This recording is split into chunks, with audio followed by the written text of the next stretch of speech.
যদি কখনো ধরুন প্রসিকিউশন উল্টোপাল্টা করেছে, বিচার বিভাগ কিন্তু তখন সেটা আটকাতে পারতো, যে না তোমার এটা ঠিক হয়নি, তুমি এটা আবার করো, তদন্ত গ্রহণ হয়নি, নানান কিছু হতে পারতো।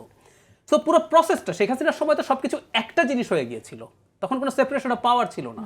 এক্সিকিউটিভ, জুডিশিয়ারি, লেজিসলেচার সব একই এবং সবকিছু একজনের হাতে। শেখ হাসিনা তখন শি বিকেম দ্য স্টেট।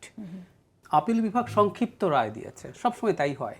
ওনাদের বিস্তারিত রায়টা পরে আসবে এবং এটা খুবই দীর্ঘ, কয়েকশো পেজ হবে, এর মধ্যে অনেক ব্যাখ্যা থাকবে। সংক্ষিপ্ত রায় যা বলেছেন আমি একটু পড়ি। আন্তর্জাতিক অপরাধ ট্রাইব্যুনালে অতীতের বিচারে আন্তর্জাতিক আইনের মানদণ্ড অনুসরণ করা হয়নি। যে সমস্ত তথ্য প্রমাণ এই মামলায় ছিল তা অতীতের আপিল বিভাগ সঠিকভাবে বিবেচনা করতে ব্যর্থ হয়েছে। শেখ হাসিনার সময় আমি মনে করি আমাদের এই ৭১-এর যে যুদ্ধাপরাধ এবং মানবতা বিরোধী অপরাধ দুটো আলাদা জিনিস। আমরা মানবতা বিরোধী অপরাধেরই বিচার অনেক বেশি ক্ষেত্রে করেছি। তো সেখানে আগে যাদের ফাঁসি হয়েছে এবং সম্প্রতি যিনি খালাস পেয়েছেন, আমি ব্যক্তিগতভাবে মনে করি এবং সুপ্রিম কোর্টের যে রায়ের যে বক্তব্য, আমি এটা অ্যাগ্রি করি। একটা কথা কিন্তু ফ্যাক্ট, আমরা অনেকে হয়তো জানি না, আদালত কখনো কাউকে দোষী বা নির্দোষ এভাবে ঘোষণা করেন না। আদালত তার রায়ে এভাবেই বলেন, তার সামনে উত্থাপিত সাক্ষ্য তথ্য প্রমাণ দিয়ে উনি এটা প্রমাণ করতে সফল হয়েছেন অথবা ব্যর্থ হয়েছেন। উনি কিন্তু ওই দায়িত্ব নেয় না আদালত কখনো, যেটা সত্য বা মিথ্যা, আমার সামনে যা উত্থাপিত হয়েছে। এজন্য আমরা এটা কিন্তু জানিও, আপনি কেমন লয়ার ঠিক করছেন তার উপরে ইভেন মামলার রায় পাল্টে যেতে পারে, তাই না? তার মানে আপনি কিভাবে প্রেজেন্ট করতে পারছেন। শেখ হাসিনার সময়ে এই মানুষগুলোর বিরুদ্ধে তারা এমন জায়গায় চলে গিয়েছিলেন যে তারা যা ইচ্ছে তা করে। যে আপনি স্কাইপ কেলেঙ্কারির কথা বলেছেন, আজকে যদি আমরা কেউ পড়ি আমাদের কাছে কি মনে হবে? আমরা সুখরঞ্জন বালির কথা যদি বলি, সেই ঘটনা।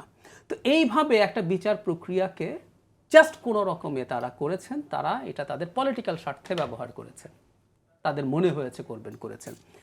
ক্ষতি আমাদের আসলে এই বিচার বিভাগ এখন করেছে। আমি বিচার বিভাগের রায়টাকে আমি যদ্দূর বুঝি দূর থেকে আমি সমর্থন করি।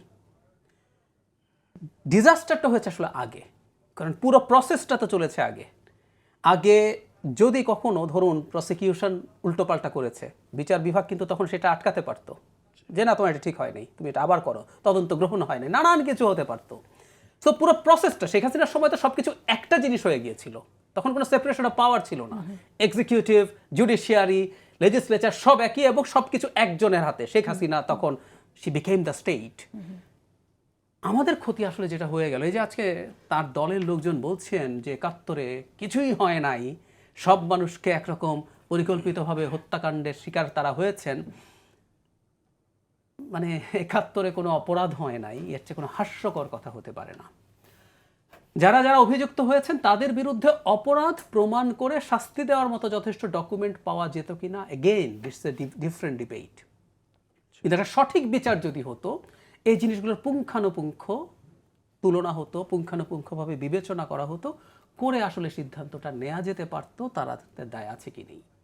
আমাদের এখানে যেসব অপরাধ হয়েছে, আমি পলিটিক্যাল সাপোর্টের কথা বলছি না, যে অপরাধ হয়েছে তার সাথে এদের অনেকে জড়িত ছিলেন এবং আমরা এই সুযোগটা এই বাজে বিচার প্রক্রিয়ার কারণে প্রাথমিকভাবে হারালাম বলছি। কিন্তু আমি মনে করি আমাদের ইতিহাস আসলে এগুলো খুঁজে বের করবে।